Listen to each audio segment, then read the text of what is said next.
The Prabhupada Connection. Causeless Mercy. 15. How I Came to Krishna Consciousness. By Vyapakadasa. The year was 1974, and since life seemed confusing and pointless, I enrolled in university to study philosophy in the hope of finding some answers. The main hurdle was that I wasn't philosophical by nature, but nothing else made sense at the time. During the evenings I sat in the library and looked at the long shelves holding hundreds, if not thousands, of philosophical treatises which in my estimation were all required reading if I was to come to a tangible philosophical conclusion to life's challenge. So it seemed my chosen direction was posing even greater stress and confusion, since this feat of comprehending legions of books eclipsed my ability and intelligence. In the end, it seemed more logical to find a teacher who had already accomplished this feat. But who? While attending university, a renowned psychoanalyst, R.D. Laing, passed through on a speaking tour. I attended his lecture and the following symposium with a number of university professors. He was impressive in his knowledge and ability to defend his own ideas against such an erudite group.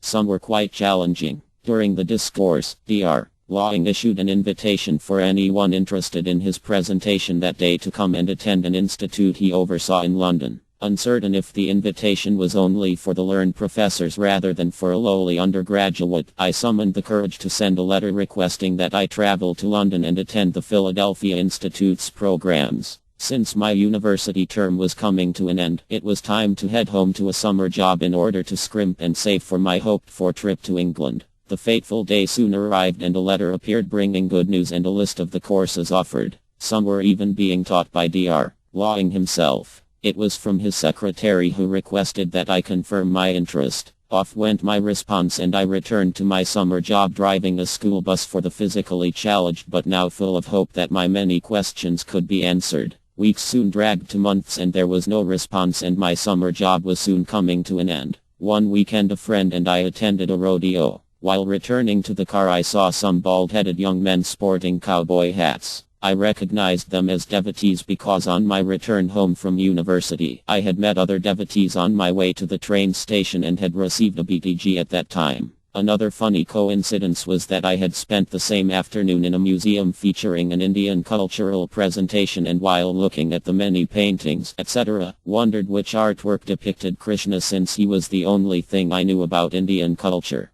15 minutes later, after leaving the museum, I ran into the devotees on Toronto's Yonge St. and left with a Krishna Conscious magazine to read on the train ride home. Now, in the midst of the scents of horses and popcorn, I again stumbled into the devotees, but had to pass the group twice before being approached by them. I gave a small donation and they were pleased. When offering me a BTG, I told them I already had that one. The devotee, at the time Bhaktidan Dharma Pranadasa, invited me to the next day's Sunday feast. I had been a vegetarian for nearly 7 months but didn't know how to cook, so this seemed like a dream come true. Philosophy and food at the same time. Could life get better? The next day a devotee sat me down and described the Hare Krishna philosophy for nearly 2 hours non-stop. I didn't understand much of it because I came the next day to the morning program thinking that they were going to teach me how to meditate. But some lessons did rub off, and as I left the feast it was as if the world had changed. Trees, flowers and plants were now living entities caught up in the cycle of birth and death, and life seemed to have a new dimension and purpose.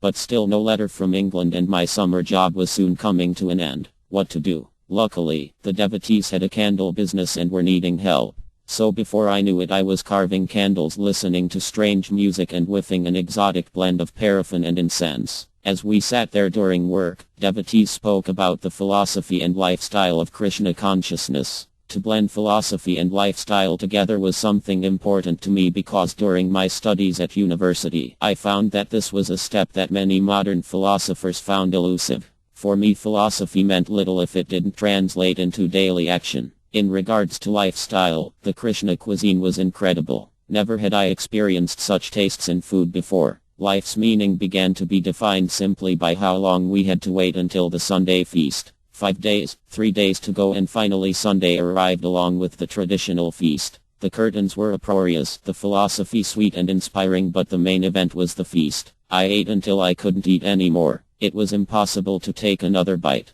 Then the server came around. Well, okay, just a little bit more halava. After all, it would be 7 days until the next feast. One of my co-workers, who also became interested in the philosophy of Krishna consciousness, managed an apartment block with her husband, so I rented an apartment there which was near work. As time passed, some friction developed between this girl's husband and I because he felt threatened by her attraction to Krishna consciousness and I was its most obvious representative. But it didn't seem too serious and life and work continued on as usual. Then one day after returning from work a large banging reverberated from the door. It definitely didn't sound like an Avon delivery, so I peered out the peephole and there were three rather rough-looking dudes best described as bikers. They informed me through the door that a friend of theirs had been picked up while hitchhiking and was brought to my apartment where an attempted rape occurred. The name given to the assailant was identical to mine. We discussed it through the door and eventually I opened up and explained that I had spent the day with my mother and aunts and to go get the girl and she would certainly identify me as not being the aggressor.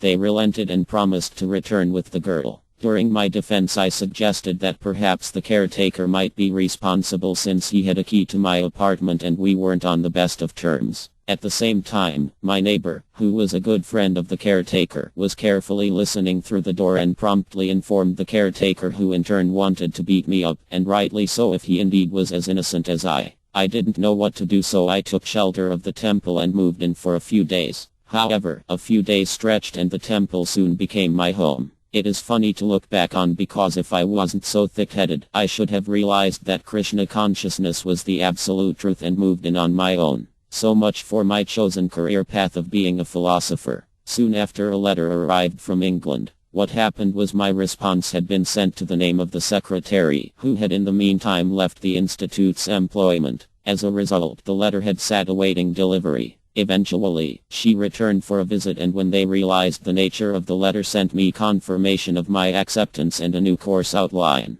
But fortunately I had stumbled into the absolute truth and had lost any inclination to look elsewhere. To this day I owe great gratitude to Dharmaprana Prabhu, the three bikers, my nosy neighbor, the caretaker and all the devotees living in the Winnipeg temple. Without their mercy, this thick-headed person may never have had the opportunity to take up devotional service. Most importantly, I must thank Srila Prabhupada for spreading the Sankirtan movement around the world. It was his pure love of God which inspired his disciples to don cowboy hats in their attempt to spread Krishna consciousness in such an odd place as a rodeo. I am living proof that Srila Prabhupada's mercy is inconceivable and is offered to even the most fallen. Srila Prabhupada Ki Jaya. Respectfully, Vyapaka Dasa, Editor, Hare Krishna Rural Life.